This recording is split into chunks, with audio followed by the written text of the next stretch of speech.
You're having a joint replaced at Inova Fairfax Medical Center, where every year hundreds of people come to have successful outcomes from their joint replacement surgeries. If you're like most patients, you probably have many questions. This preoperative presentation is designed to give you an overview of what to expect before, during, and after your surgery. Thank you for taking the time to view this presentation. Studies have shown that the more prepared you are for surgery, the better your postoperative course will be.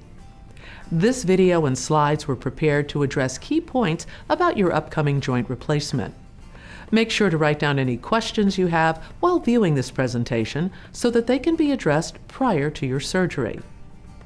To understand all the steps that take place before, during, and after your joint surgery, we encourage you to attend a preoperative orientation class if you are able, or if you are unable to attend a class in person, please watch this video and take the short quiz that follows.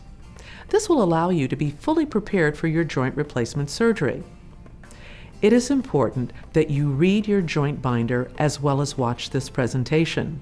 In your binder, you will find detailed information on preparing for your surgery and what to expect during your hospital stay, medications that may be prescribed for you, and then exercises that you'll be expected to complete after surgery.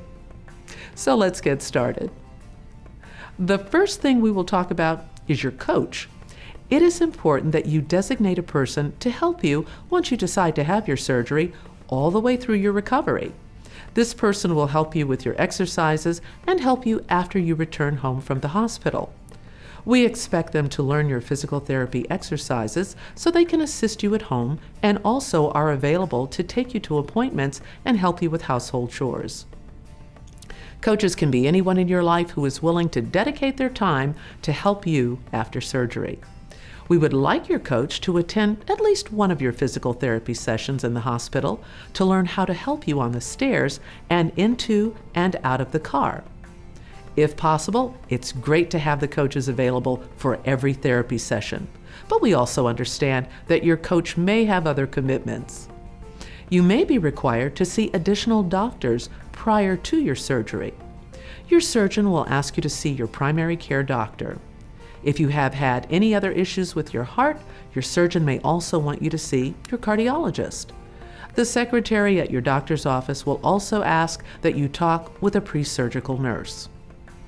After receiving a request from your joint surgeon, the Inova Fairfax Pre-Surgical Services representative will call you to set up an appointment for your telephone interview with a pre-surgical nurse. At this time, you may also arrange to take your joint preoperative orientation class. There are really 3 steps that need to be completed before your surgery. Number 1, complete your interview within 30 days of your requested procedure time. Number 2, make sure all our necessary testing is done 1 month prior to surgery, so you may be cleared for your procedure. And number 3, attend a joint preoperative orientation class or complete this online class and follow through with your home preparation. The pre-surgical nurse is responsible for gathering all the necessary information and placing it in your chart for review by your surgeon and anesthesiologist. She will ask what medications you are currently taking.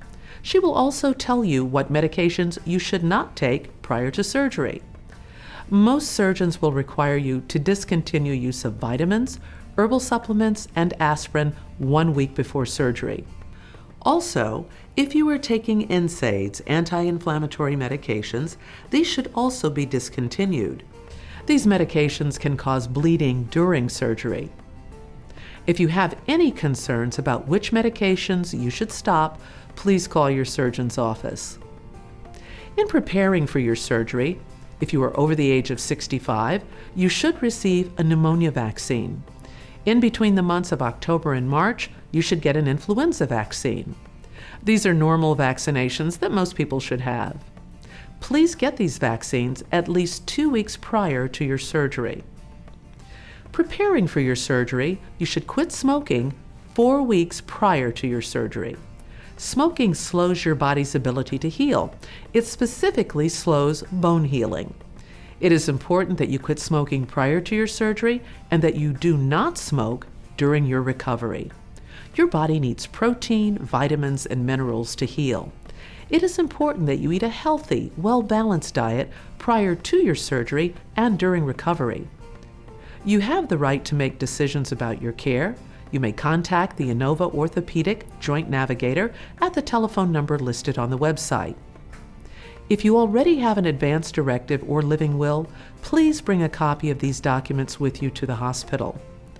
A few days before you are scheduled for surgery, we ask that you use a special soap to shower with. This helps prevent infection before and after your surgery. Studies show that patients who bathe with soap containing chlorhexidine gluconate prior to their surgery are less likely to develop an infection after surgery. If you do not attend a preoperative class in person or are not provided by your doctor's office, you will have to purchase the special soap at a drugstore. The soap comes in an 8-ounce bottle called HipaCleanse, and you will need to ask the pharmacist for it. If you purchase the 8-ounce bottle from your local drugstore, you will use only about a third of it for all 3 showers. You may use a washcloth, body sponge, or nylon ball to apply soap to your skin. The soap should remain on your skin for about 2 to 3 minutes, or I feel the average time it takes to shower. Do not use this soap on your face, scalp, hair, or genital area, and do not overscrub the joint we are doing. Use a clean hand towel every time to dry the joint we are doing, and a clean towel for the rest of you, being careful not to use that towel over the joint we are doing. Do use clean sheets on the bed, especially the night before surgery, and dress in clean clothes the day of surgery. Before, during, and after your surgery, you will be given IV antibiotics to help prevent infection. In preparation for your stay at the hospital, here are a few tips for getting ready. Please bring a photo ID with you, such as a driver's license and a means to make a copayment if needed. This may be made with a check or credit card. Pack basic toiletries and loose-fitting clothes for your stay at the hospital. You'll need these for your therapy sessions. Leave other valuables such as jewelry and cash at home. It is possible to bring and use your cell phone and laptops during your hospital stay, but you should leave your medicines at home. We will deliver all medications that you take here in the hospital from our pharmacy formulary. Day before your surgery, do not eat or drink anything after midnight, except medications as instructed. On the day of your surgery, you will be asked to arrive at the hospital 2 hours prior to your surgery. Even if you are scheduled for surgery at 7:30 a.m., it is important you arrive at the registration desk by 5:30 a.m. When you arrive at the hospital, you will check in with registration at the surgery center. Valet parking is also available. Upon registering, your name and date of birth will be verified, and you will be taken to the preoperative area. In the preoperative area, you will change into a gown. You will be provided with blankets to keep you warm and comfortable. You will have IVs started, and your information will be confirmed. You will be given a marker and asked to mark the area of your leg being operated on. A stocking may be placed on the non-operative leg. You will see your surgeon and anesthesiologist. During this time, your coach can stay with you. This is the best time to have someone to talk to and help you be less anxious. You will have the opportunity to discuss options for anesthesia prior to coming in for surgery. There are 2 types commonly used. General is where you're given medicine that makes you sleep and breathe with the use of a breathing tube, or regional, also called a spinal, acts to block sensation to the site of your operation. Additional medications will be given to you as well that will make you sleepy. Regardless of the type of anesthesia, you will not be able to feel the surgery. Before heading back to the operating room, nurses will give you medications that will help you be relaxed and will make you start to feel sleepy. You may not remember ever having been in the operating room. Your coach will be given your belongings and asked to wait in the designated waiting area. Our volunteers will keep them informed during the surgery. In the recovery room, you will be connected to equipment to help the staff monitor your condition and provide pain relief. X-rays may be taken of your new joint. Your coach will be in the waiting room at this time. Your surgeon will find your relatives and update them on your condition. If your coach cannot wait, the surgeon and staff can call them on a cell phone to give them updates. The type of anesthesia you have will determine how you will feel when you first wake up after surgery. Depending on the type you have, you may be numb in your operative leg or both legs. You may not be able to move your feet or toes. Some patients have experienced a feeling of dead weight in their new joint. These are normal occurrences and nothing to be alarmed about. The anesthesia will wear off and you will slowly return to normal functioning. After spending some time in the recovery room, you will be moved to your room on the orthopedic spine floor. This is where you will see your coach again and meet the members of the staff that will be caring for you. Because anesthesia can upset your stomach, you will have to be able to tolerate something clear to drink before we let you have something to eat. You will be getting out of bed a few hours after surgery. Studies have shown that the earlier you get out of bed and moving, the quicker you will get better after your surgery, and the complication of surgery also decreases. Our number one goal is to keep you safe. We will be with you every step of the way after your surgery to be sure you are safe. We ask that you call a staff member anytime you wish to get up and move. Because of the anesthetic you receive, you are at risk of falling. This may require a staff member to be in the restroom with you. Your pain control is very important to us, and while the joint which hurt has been replaced, you are not expected to be pain-free. We will ask you regularly about your pain. We will want you to rate your pain on a scale of 0 to 10, with 0 being no pain and 10 being the worst pain you've ever experienced. We will use several methods to keep you comfortable. We will apply ice to decrease swelling, repositioning, medications, and possibly alternative therapies such as relaxation and music therapy. Medications can be given to you in a number of ways. You may be given pills, injections through your IV, or may have a device called an on-cue pump. The nurse may give you injections through your IV. Some physicians order a Q pump for patients who have had a knee replaced. This consists of a tiny tube that enters your body near your hip. It delivers a small amount of local anesthetic near the nerve that is at the front of your knee. This medication controls pain to the front of the knee. You may still have pain near the back of your knee that will require pain pills to control. If you have an on-cue pump, it will be placed in a small black bag that you carry with you for approximately 3 days. At the end of this time period, it will be removed. The pain medications that are given to you after surgery may cause several side effects. It is important to let your nurse know if you are experiencing any of these problems. Usually, there is a medication that can be given to you to control these issues. There's no reason for you to be sick to your stomach or to be itchy.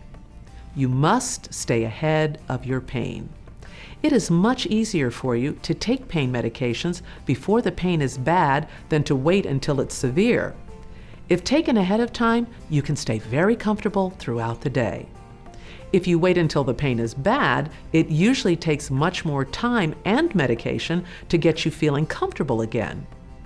If you start to have worsening pain, call your nurse early so that she may bring you pain medication before it is very painful. Please remember to ask for pain medication before physical therapy if you have not had any recently. Because you're having surgery and may not be moving as much as you're used to, you are at greater risk of developing blood clots. Several things will be done to keep you as safe as possible from getting blood clots. We encourage you to walk often and pump your ankles while you are in bed.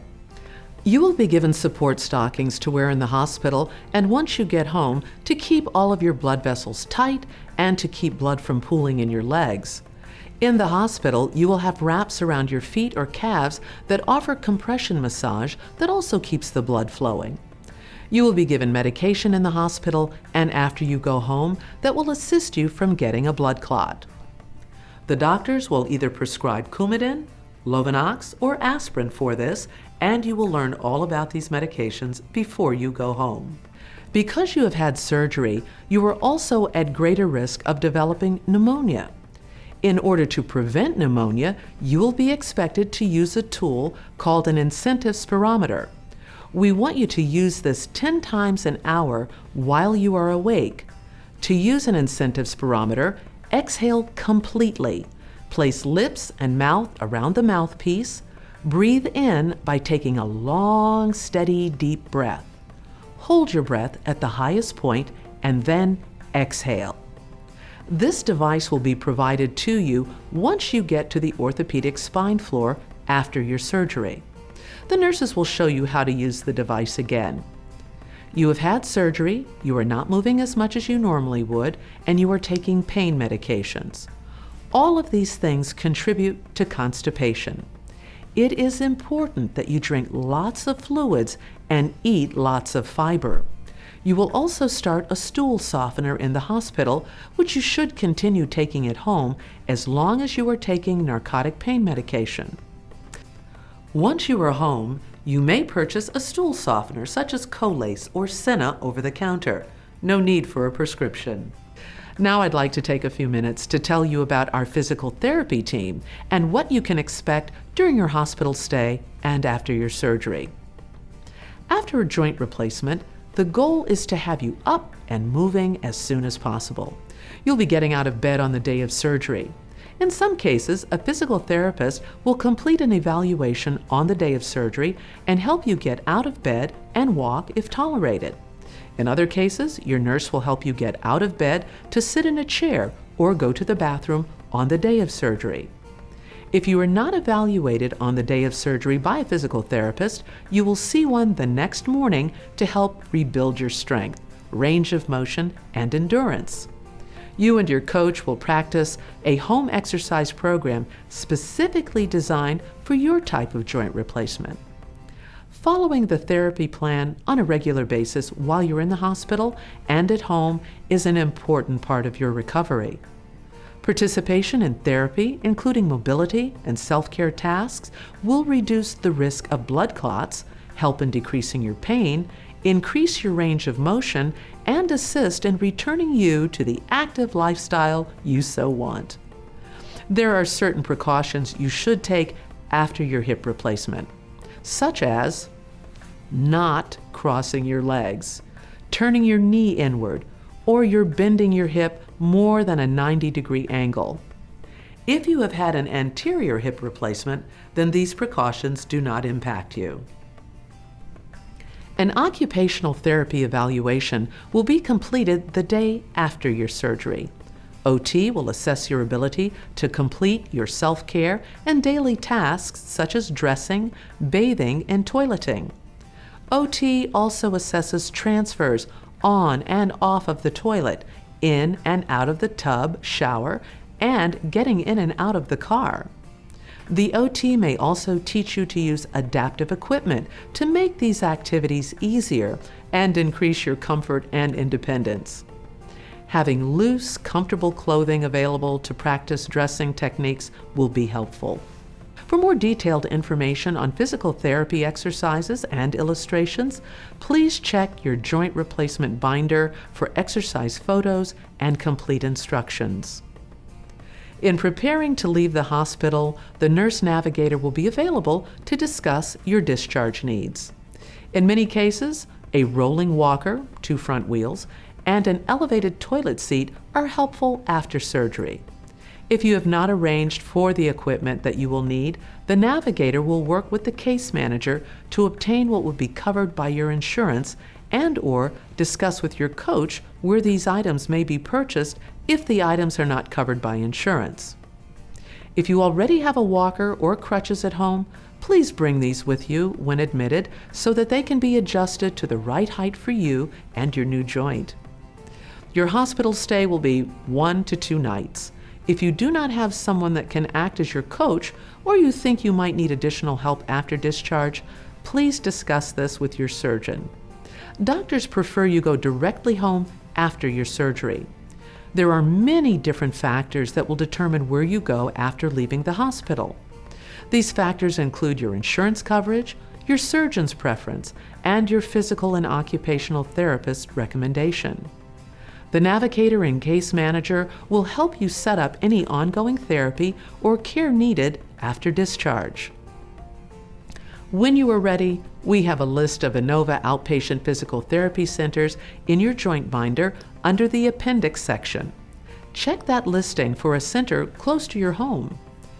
The healing process continues after you leave the hospital, so we want to prepare you and your family for what to expect when you go home. If you have prescriptions to fill, you may stop by the pharmacy at the hospital to have them filled to avoid another stop on the way home. Most patients leave the hospital in a car, and the type of vehicle you leave in is important. A mid-sized car is recommended, and the joint replacement patient will most likely travel in the front seat. Your surgeon will determine when you may drive a car and will discuss it with you at your first office follow-up appointment. When you get home, you need to think about where you will spend most of your time. An appropriate chair, such as a wingback chair or a dining room chair with arms, is the best choice. Also, arrange to have frequently used items such as a telephone, water, or other personal items on a table close to you. Now you're ready to join the thousands of people who have returned to a more active lifestyle. By exercising regularly and taking good care of yourself, you will be resuming regular activities soon. And remember, if you have any questions about your procedure, please call your doctor's office. All the members of your care team wish you good health and a smooth return to your lifestyle. Thank you for taking the time to view this video slideshow. Please take the quiz also located on this website. If you have any questions or concerns after viewing this video, please contact our orthopedic patient care navigator at the number listed on our website.